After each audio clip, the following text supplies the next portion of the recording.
अस्सलाम वालेकुम। अक्सर आपने लोगों को शिकायत करते हुए सुना होगा कि मुझे फ़्लू हो गया है और साथ थोड़ी-थोड़ी कफ़ भी है और मुझे इस तरह लगता है जैसे मेरे हलक में नज़ला गिर रहा है और मगर उसके साथ ही ना मुझे चक्कर आते हैं। जैसे मैं अपना सर नीचे करता हूँ या करती हूँ, मुझे चक्कर आने लगते हैं और मेरे ये जो फ़ेशियल बोन्स हैं ना, इनमें सुवेयर किस्म का दर्द होता है।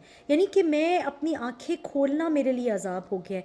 मेरे लिए नमाज़ पढ़ना, सजदा करना मुश्किल हो गया है। तो इतनी स्वेयर मुझे अपनी इन फेशियल बोन्स में पेन होती है। तो ऐसा क्यों है? एक कॉमन फ्लू ही तो है। एक्चुअली जिसे आप कॉमन फ्लू कह रहे हैं, वो कॉमन फ्लू नहीं है, वो साइनोसाइटिस है। और इसी तरह जब हमारी बॉडी हमें साइन एंड सिम्टम्स देती है, उन्हें हम इग्नोर करते हैं, तो फिर वो एक्यूट साइनोसाइटिस क्रॉनिक में तब्दील हो जाता है।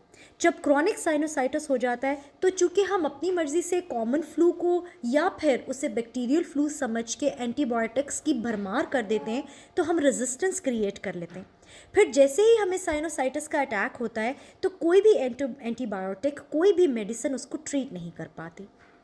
आपने क्या करना है? पहली इंपॉर्टेंट चीज़ ये, साइनोसाइटिस को कॉमन फ्लू के साथ या बैक्टीरियल फ्लू के साथ आपने किस तरह डिफरेंशिएट करना है। अगर आपका टिपिकल पैटर्न है कि आपको फेशियल बोन्स में पेन हो रही है और स्पेशली जैसे ही आप सजदा करने लगते हैं आपका सर चकराने लगता है, आपकी दर्द और ज़्यादा बढ़ जाती है, या इसके साथ ही आपको थिक किस्म का म्यूकस यानी कि नज़ला ग्रीन और येलो कलर का वो आने लग जाता है, या फिर आपको बहुत ज़्यादा एवरी टाइम चलते फिरते उठते बैठते आपको बहुत ज़्यादा प्रेशर फील होता है अपने साइनसेस वाले एरियाज़ में, तो ये आपने साइन समझ जाना है कि you are suffering from sinusitis. ठीक हो गया। अब सेकंड चीज़ क्या है? पहली चीज़ तो हो गई डायग्नोसिस की, अंडरस्टैंडिंग। सेकंड स्टेप अब हमने क्या करना है इसका, that is the treatment. Treatment किस तरह है? अपनी मर्ज़ी से आपने एंटीबायोटिक्स नहीं ले लेनी, अपनी मर्ज़ी से आपने कफ सप्रेसेंट्स नहीं ले लेने, अपनी मर्ज़ी से आपने कोई एंटी एलर्जिक नहीं ले लेनी। आपने सबसे पहले अपने ईएनटी स्पेशलिस्ट के पास जाना है या अपने फैमिली डॉक्टर के पास जाना है, अपने फैमिली फिजिशियन के पास जाना है, और वो आपको प्रॉपर तरीके से एक प्लान देगा एंटीबायोटिक्स का, प्लस आपकी नेज़ल कंजेशन को ओपन करने के लिए, उसको ट्रीट करने के लिए आपको एक प्रॉपर मेडिसिन का प्लान देगा। आपने वो करना है। अब ये क्यों ज़रूरी है?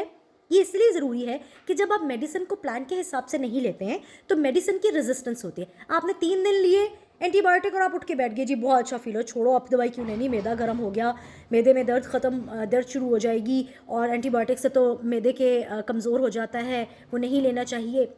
जब आप अपनी मर्ज़ी से मैनिपुलेशन करते हैं अपनी ट्रीटमेंट मेथड्स में, तो उससे क्या होता है, आप